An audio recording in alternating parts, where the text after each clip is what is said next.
আপনি আমি কখনোই যা চাইবো না। আমরা কেউই চাইবো না যে আমার সন্তান ঘন্টার পর ঘন্টা, দিনের পর দিন রাস্তায় বসে পোকামাকড়, মশা-মাছির কামড় খাক।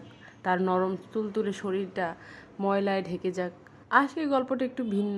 মেয়েমানুষেরা বাইরে গেলে যা হয় বেলপুরি, ফুচকা, ঝালমুড়ি এগুলো না খেলে তাদের মন ভরে না। তো বেলপুরি আমার এতটাই পছন্দ যে ফুচকাও তত ভালো লাগে না।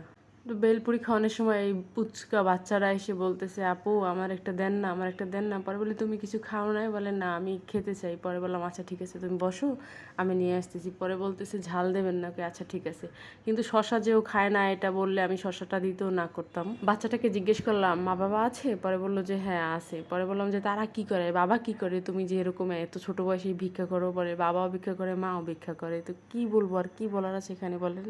যাই হোক দেখেন সে বাচ্চাটা কিন্তু ছোট, তারপর মা বাবার সাথে বেশি সময় কাটাতে পারে না, আলাদা আলাদা থাকতে হয় বা ৩ বেলা খাবারও পায় না। আর ময়লায় শরীরটা কী হয়ে ঢেকে গেছে দেখছেন?